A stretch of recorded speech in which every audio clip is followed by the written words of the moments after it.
All right. And we talked a little bit about the language of sacrifice. We haven't talked about a lot about sacrifice. We talked about maybe sacrificing, religious objects for the welfare of your children, or sacrificing the welfare of your children for some religious trinkets.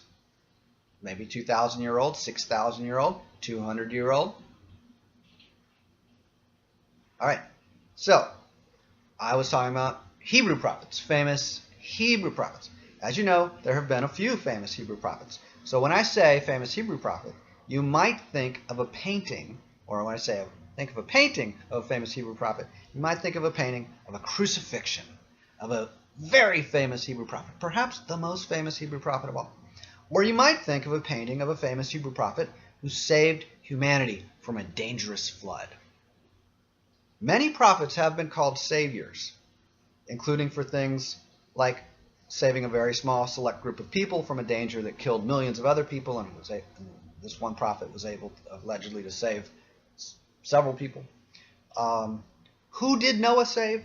Mostly the people he saved were his descendants. By the way, today, after I wrote the blog, I realized there's a movie coming out featuring Russell Crowe called Noah, about the biblical story of Noah. So neither Noah nor Jesus are the ancient Hebrew prophet in the painting that I want to tell you about, though. I'm talking about a prophet who was about to sacrifice his own son in exchange for staying faithful to an idea of religious obedience.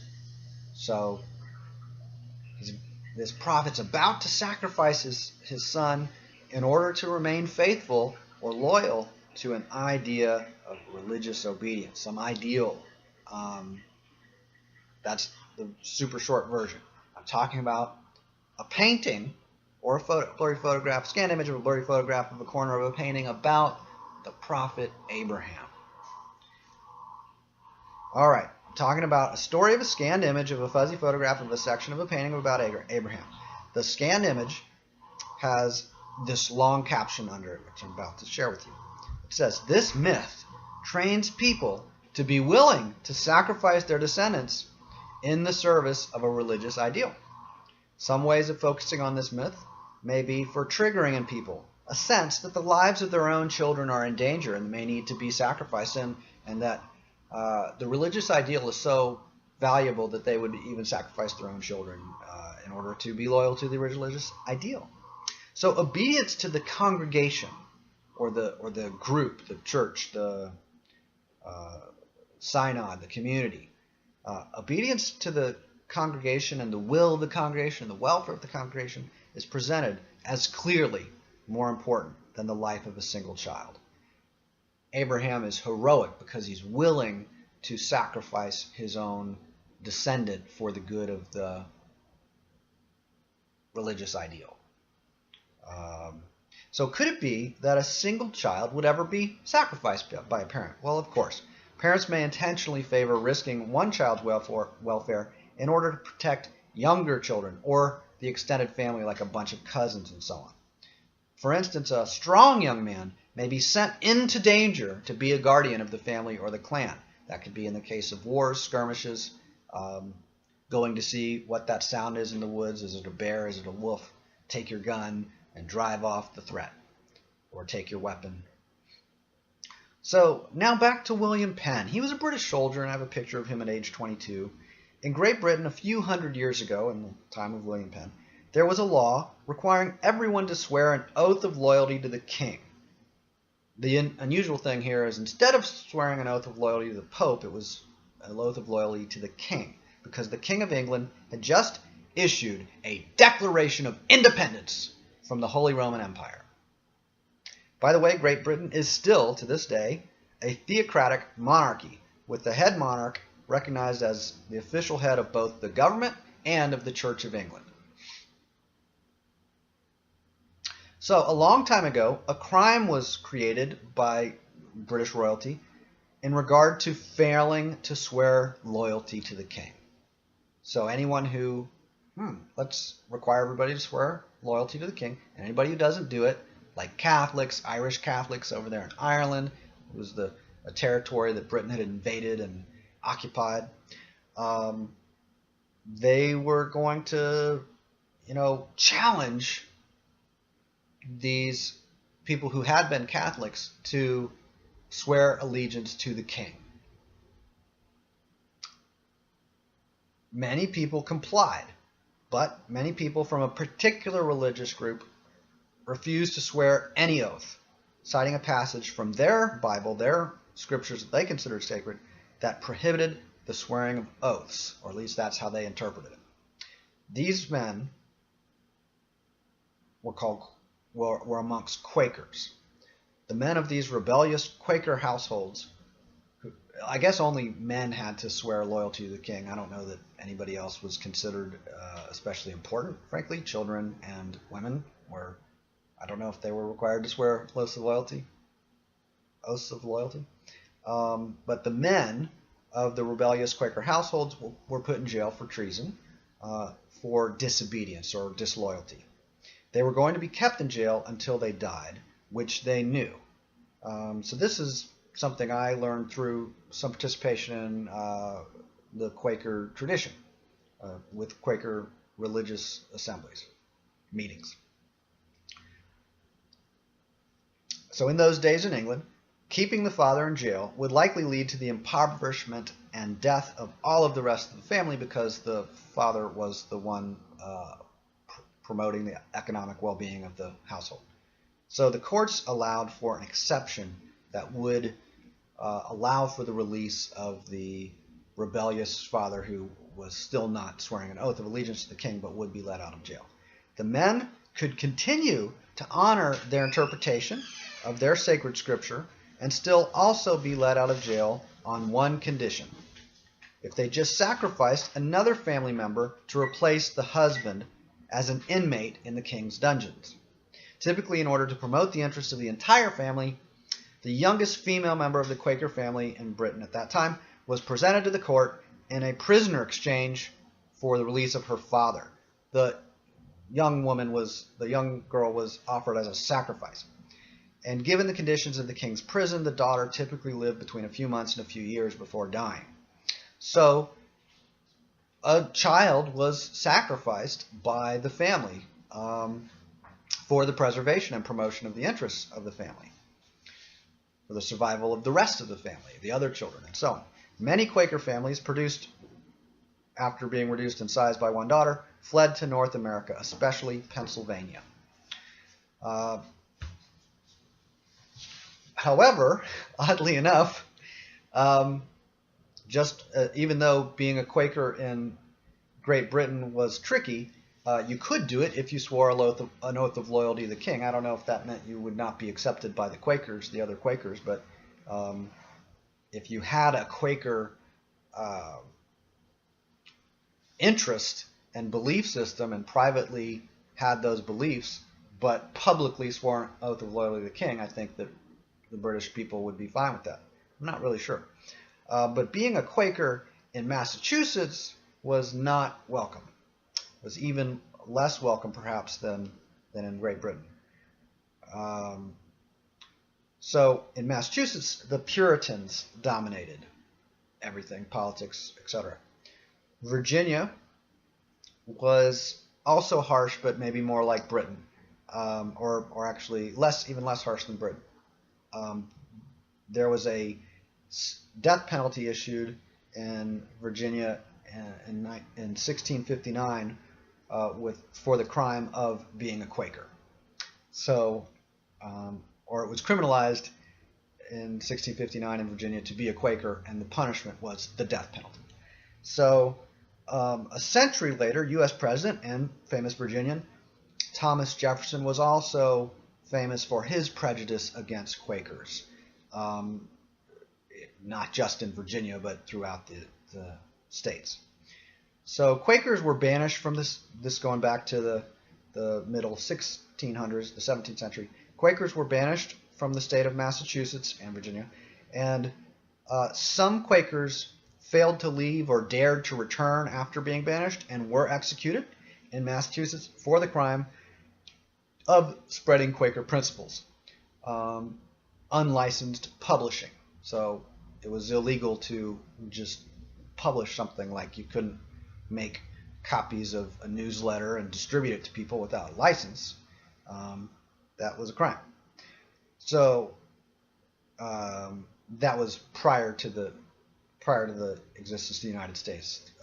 Once the U.S. was created, then all the slaves were freed immediately, and all the women and all the men and all the Native Americans, they all were suddenly, what's the word? There was total harmony.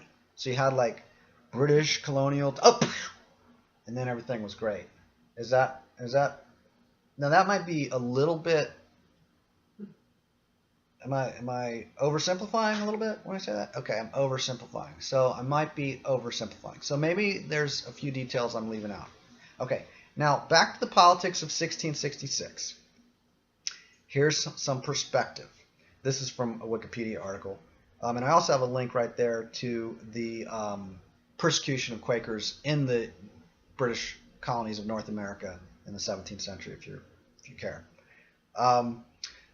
So, from Wikipedia, the reign of King Charles had further tightened restrictions against all sects, all religious sects, other than the Anglican Church, making the penalty for unauthorized worship imprisonment or deportation. Oh, wow. So apparently, I don't know if you could be privately a Quaker then. I don't know if you could get away with that. Maybe you had to attend church publicly and, openly be an Anglican. I don't know. Anyway, they had something called the 5 Mile Act, which prohibited dissenting teachers and preachers to come within 5 miles of any borough. So the Quakers were especially targeted, and their meetings were deemed as criminal. Despite these dangers, William Penn, who was a former British soldier and was also the son of a British admiral, he began to attend Quaker meetings, and soon Penn was arrested for attending those Quaker meetings, and he was sprung from jail because of his family's rank, because his father was an admiral. And then Penn was immediately recalled to London by his father. It might have been one of those like released to the recognizance of your father, like you had to have your father sign for you for him to get out of jail, and your father says, yeah, he will not be any more trouble to you, court judge master. We got this handled. So anyway, the admiral was severely distressed by his son's actions and took the conversion to Quakerism as a personal affront. Though enraged, the admiral tried his best to reason with his son, but to no avail. His father not only feared for his own position of being an admiral, but that his son seemed bent on a dangerous confrontation with the crown. In the end, young Penn was more determined than ever, and the admiral felt he had no option but to order his son out of the house and to withhold his inheritance. I'm going to just make a side note here. So this is all in like 1666, in that time frame, middle 17th century. Some of the British persecution of Quakers increased beyond that. But this was still like the Quaker sect was brand new. It had just been created right around that time of the break of the Anglican or Church of England from the Holy Roman Empire. So the admiral kicked his son out of his house, made him homeless, and told him he would withhold his inheritance, meaning he would write him out of the will. So as the younger Penn became homeless, he began to live with Quaker families. And Quakers were relatively strict Christians in the 17th century. They refused to bow or to take off their hats to social superiors, or to people who thought of themselves as socially superior to the Quakers. And the Quakers refused to do this, believing all men equal under God. And that was a belief that was antithetical to an absolute monarchy, which believed the monarch divinely appointed by God. That's the teaching of the Church of England and the Holy Roman Empire and the pharaohs and so forth. The Emperor of Japan, the Emperor of China, these are leaders installed on the authority of divine sanction. Again, I'm just reading just about done with my reading from an article in Wikipedia. So, with these rebellious, stubborn Quakers who had this refusal to honor the traditions of social hierarchy in Britain, these Quakers were treated, therefore, as heretics because of their principles and their failure to pay tithes or taxes. So they refused to swear oaths of loyalty to the king. They also, I believe, were not interested in being soldiers in the king's various invasions of Ireland or Spain or wherever the king was sending young men to die. They were not compliant with that. And as far as this thing of swearing oaths of loyalty to the king, Quakers didn't like swearing oaths at all. They said, Gospel of Matthew 5:34 commands all Christians not to swear, straight from Jesus, so they wouldn't do it. Eventually, William Penn fled to other parts of Europe, mostly Germany, and then eventually returned to England, where he was imprisoned. I don't know if he was fleeing, like if he had to leave or whatever. I don't remember the details of all that. But when he got back to England, eventually, maybe very quickly, he was in prison. His father was near death at that time and asked for favors from the Duke of York and the King of England. A compromise was reached in which Quakers were allowed to purchase half of New Jersey and the North American colonies, and also received all of Pennsylvania, which had been the Duke of York's. So William Penn's father did die, and I don't have any paintings of William Penn or of his father, but William Penn's famous. There's a painting here of William Penn meeting with King Charles II, the King of England, where because of the King of England's debts to Admiral Penn, William Penn's father, William Penn was given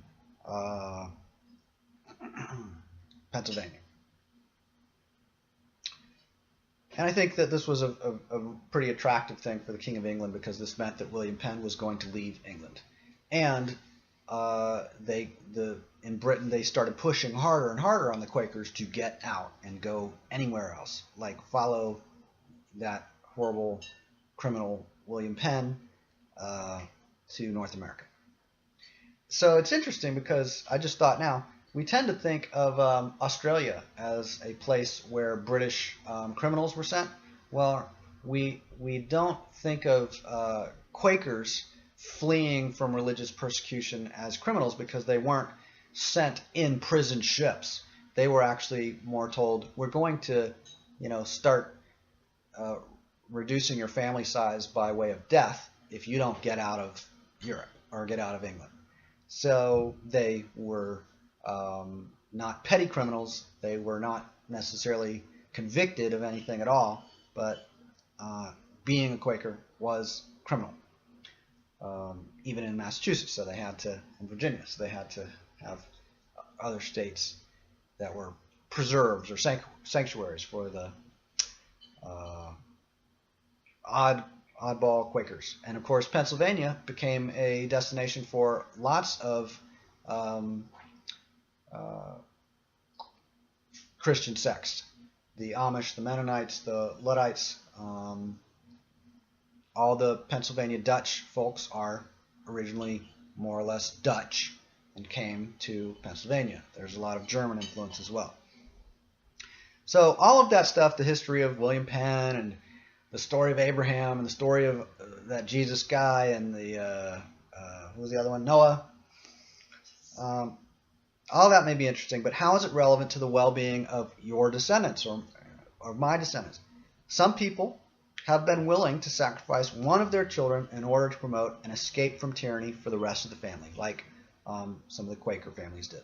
The ancient Hebrew prophet Abraham was also willing to sacrifice one child for what he perceived to be the welfare of the family or the clan. That's my interpretation of it. we could say that he would sacrifice his child just for a religious ideal, but I think the idea of the religious ideal ultimately was for the well-being of the greater good, the greater community, the extended family, the clan, the other people, the survivors. Yes, that child will die, but look at all the good that will come from it. It's kind of like we sacrifice, I mean, this probably seems like an odd analogy, but we sacrifice livestock for the benefit of our pets or whoever we feed with the meat of the livestock. Maybe our own children even we feed. We kill these animals and feed, see? What else?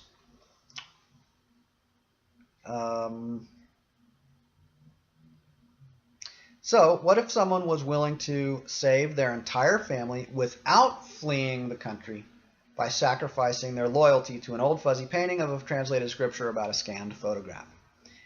Is it a higher priority to preserve one child or to preserve one's open rebellion against the local government, even by making an oath, perhaps with any particular sincerity? Okay. So I could say, yep, I respect that flag, I respect that court, I respect that tradition. I could even say an oath to it, and yet I may have another commitment, even that I'm not aware of. People could have sudden, behavior that surprises them, that's discontinuous with whatever their stated oath is. I'm a soldier of the army of the state of Massachusetts. I'm here to defend what's right, what all Puritans know is right. We're here to kill the Quakers and, of course, the Native Americans and the French and all the bad people. So we have these loyalties which we can hold sincerely. We can have stated loyalties which we don't hold especially deeply, but we respect them. We respect the value of avoiding punishment. And there's also this issue of the well-being of our descendants, even our future descendants. We could be 15 years old and just aware of the future, and with no children is what I was thinking, and have an anticipation of what could be the future benefit for my children, my descendants, my grandchildren, if I take which of the following alternatives that I have available to me. So it's just a kind of question that isn't one that was presented to me in public schools or in the religious traditions that I was raised in. We weren't programmed to think what's good for my descendants.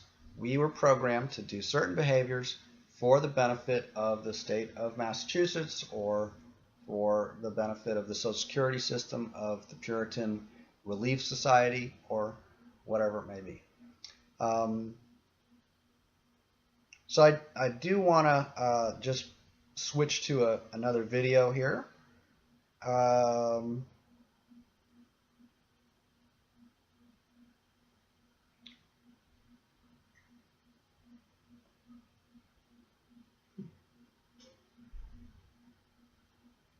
I want to get to the idea of my concern for what other people think of me. So I'm just afraid, well, if other people think that I'm not loyal to the British flag or the Pope of Ireland or whatever, well, what repercussions is that going to have for me? Well, it's intelligent to have that concern. What I'm getting to is what are some different ways that we can actually approach that kind of concern if we have such a concern arise. We want to be sensitive to social dangers, as well as what is favorable for the well-being of our current and future descendants. So I'll do one other section in a separate video.